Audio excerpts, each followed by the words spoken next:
to stand up for principles, stand up for Christian values. And that's what I've been fighting for from the beginning of this campaign.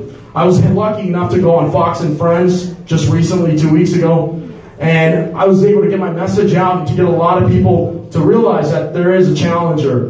There are a lot of people who didn't know that someone was challenging Maxine Waters for over 27 years. How is someone not challenging her? I gotta tell you this, in over 27 years, can you imagine not having a challenger? 27 years. And she's 80 years of age, and now she has to work. She has to work. I don't see her knocking doors, because that's what our campaign is doing. We're knocking doors, we're going out, we're talking to people. We have 172 ads running on TV next week, so that's going to be great. We actually mailed out about 250,000 mailers already to people in the district. We're doing a lot of stuff going door to door. We've hit about probably 10,000 doors with all the volunteers we have. We've been doing a lot of phone calls. We've been reaching out to mainly Democrats and independent voters, not Republicans. These Republicans need to get off their butts and need to go vote, because they're not going to vote for Maxine Waters. Hell no. No way. And if you're a Republican and you're out there, you better change parties if you're going to be voting for Maxine Waters. Because there's a lack of common sense. And even Democrats. I talk to Democrats. I go around and talk to Democrats. Who can even vote for this person? She lacks common sense. We have to bring back common sense in Congress. We have to bring back some level of respect to that seat. She lacks respect for our country. She does not understand what we're about. My family came from Mexico, a very corrupt, shitty country. And it was. And the other side of my family came from Cuba, a communist dictator who Maxine Waters writes letters to protect cop killers. I mean, this is what happens when you have someone in Congress and you let them get away for so long. Now people are finding out. Now people are looking into it. And they're saying enough's enough. So I'm going to ask for all your support. I need the help of everybody that is here right now. How many of you have a cell phone? Raise your phone if you have a cell phone. Great. Go to omarnavarro.com or defeatmaxine.com and donate to the campaign. We need resources. It's going to take money. It's going to take a lot of time to get this woman out of there. And by the way, we just released a campaign video. Many of you can check it at Real Omar Navarro on Twitter. We just released it out there so you guys can check it out. It's a great piece. We show Maxine Waters shining with money in the mansion and everything. It's a pretty good ad. So I'm very happy to kind of display that she lives outside the district. I live in the district for a change. I mean, we need someone that lives in the district. I mean, can you believe there's a lot of representatives in the state of California that don't even live in their district? That's got to change. I was born in Inglewood, California. I was born and raised in that district. I know what the people are about. I understand the dynamics. That district changed demographically back in 2012. It's probably Hispanic, Latino. So when I talk to Latino voters and I talk to them in Spanish, they respond. They respond in a positive way. They're more conservative, but we need someone that's going to go out there and talk to them. You're not going to change their mind by not talking into the language. You have to speak in their language. You have to say, look, we're more conservative. We can't vote Democrat anymore. We can't do it. I was knocking a door and I was talking to someone. They were telling me that they thought Democrat was democracy. I said, well, it's all the way around. They're actually communists. And that's what they want to push. They want to push more government in our lives. I want less government. I want more people to be empowered than feel less empowered. So we have to fight for those ideals. We got to make sure that we're getting the job done. And when I'm in Congress, I want to make sure that we fight for term limits. That's a big thing. We can't have politicians in office for long. And that's a solution for that too. I think it should be 3 terms, 4 years each term, no more than 12 years in Congress. That way you're not campaigning all the time. You have 2 years, guess what happens? You're 1 year in, you're campaigning again. You can't do anything. You can't get the job done. How are you supposed to do your job? So let's create a new way of thinking. We have to change it. We have to have solutions for these problems. We have to make sure that we are addressing these things. If we're not doing it, bringing anything to the plate, it's a philosophy at the end of the day. When we're not coming up with solutions as politicians, then guess what happens? Our country falls apart. There has to be common sense. We have to stop wasteful spending also in our government. Look at the state of California. We have someone by the name of Governor Brown. That guy destroyed our state, and now we're going to there's a chance that will get Governor Newsom, and he's going to be no better. But that's why you guys got to vote for John Cox. So I support him 100%. We got to make sure that we get him in that seat, because the state cannot fall apart. We got to make sure that we're getting the job done, getting back our country back together. I want to thank you guys from the bottom of my heart for listening to speak. And I want to thank you guys for being involved in what you're doing, because that matters. It's only like 2% of us. We're all the crazy people here. Because most of the country is not even involved. It's not even involved. You see a lot of young people who don't get involved in this stuff. They look at me like, you're involved in politics? You're nuts. No. You got to do it. You got to stand up. You got to say something, and you got to fight. And I got a lot of fight in me, and I'm going to take down Maxine Waters. Yeah! Thank you guys for listening.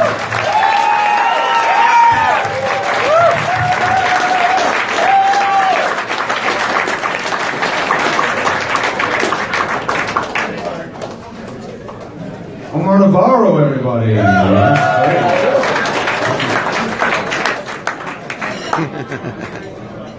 All right. Not too long ago, my next guests were voted in the top 3 most popular conservative speakers, right after Rush Limbaugh and our own Ann Coulter. So if you see Rush, get him over, we'll do a trifecta. They raised a remarkable $2.4 million from crowdfunding, and with it wrote and produced a top 10 box office movie. Remarkable. And that despite the restrictions set upon them by those who didn't want the true story to open people's eyes. This achievement just goes to show what is possible when those opposed to the left's narrative come together to tell stories, just like tonight. I'm very proud to welcome today my fellow Irish expats and formidable filmmakers, Phil and McAleer right here, and coming up, Ann McAleer.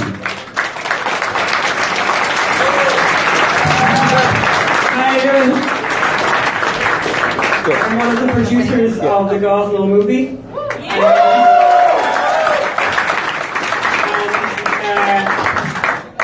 I used to be a liberal, but I'm okay now.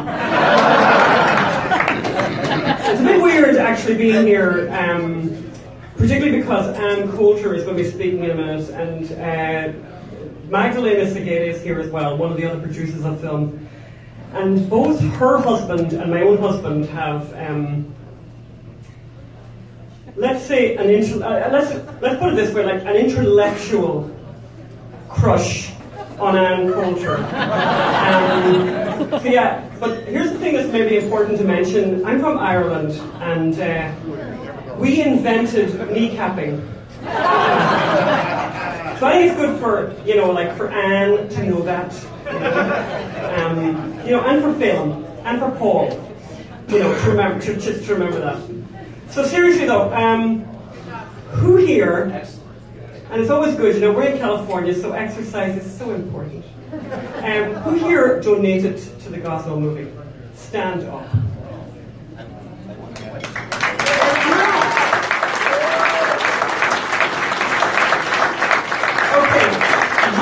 You rock stars and me at the bar 10 minutes. It's all sorted.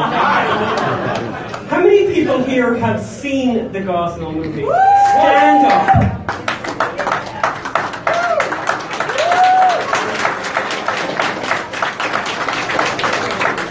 Who here intends to see the Gosnell movie?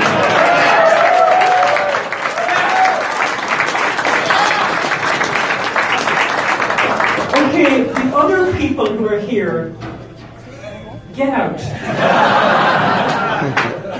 Like seriously, what's wrong with you? Actually seriously, what is wrong with you?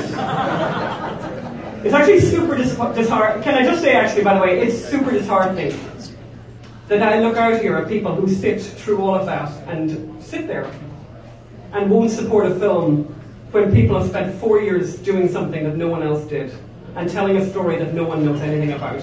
It is disheartening. It isn't funny.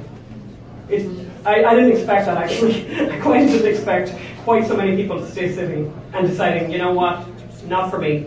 Today on Twitter, it's actually good to look on Twitter and put in Gosnell movie.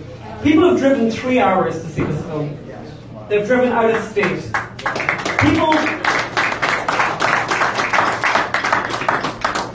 people have, a group of moms in Bakersfield went to see the movie, like a mom's group, and they were so inspired by the film that they went back home and got their babies, and they went to a Planned Parenthood and stood outside and prayed.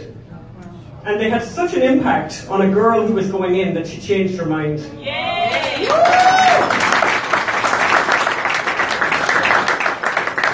So the film is important. The film is important, and it's been amazing, actually, the response. We've had the most extraordinary response to the film. People watch all the way through to the very, very end of the credits in complete silence. And all kinds of extraordinary things have happened. People have become pro-choice, from being pro-choice have decided to become pro-life. There's been amazing conversions based on the story. And the story isn't propaganda. It isn't. We don't do anything except for tell exactly what happened. And so few people know what happened that it's important. It's a tough story to talk about tonight. And it's a funny thing. I was thinking about this tonight. I was thinking, everyone's going to have a couple of gin and tonics. I've had 3. Okay, I haven't had 3, but I'm going to have 3. I'm probably going to have 5. And I think, how do you sell this story in this environment? A bit difficult, But, and it's very funny, because when I go, that thing when you go to a dinner party and somebody says, oh, what do you do? And the person says, oh, well, I'm an oncologist. And the person goes, do you think that's cancerous? Yeah? I'm a little bit like that now about abortion. So the really weird thing is, and I kind of didn't realize this until I was well into this project, if there are 60 million dead babies, dead children, how many mothers are there?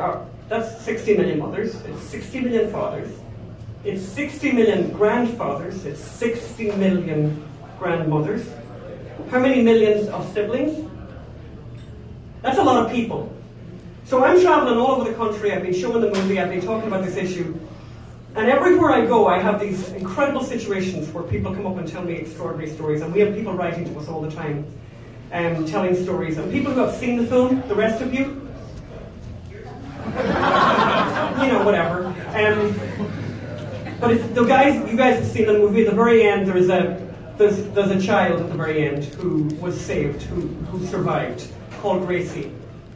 And we had somebody write on Twitter, and you can find all this on Twitter. A girl who watched the movie and remembered going for an abortion, changing her mind when she was there because she saw the ultrasound. And saying to the people there, I've changed my mind, and they persuaded her to stay.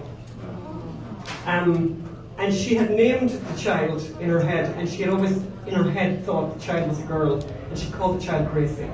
And the child at the end, you remember that, at the end of this film, there's a child called Gracie who was saved.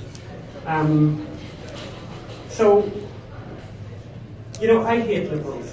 And, the reason I hate liberals, they ruin everything, they spoil everything. And they really particularly spoil language. So they do this thing of pro-choice, It's like, shut up already, yeah? Because, I'm really into choice. Because, so I really love Costco, right? And, okay, is there anyone here who doesn't love Costco? What is wrong with... You don't know. Okay, I'm going to talk about that. Seriously, yeah. You don't go to my Costco. Yeah. So who doesn't love choice?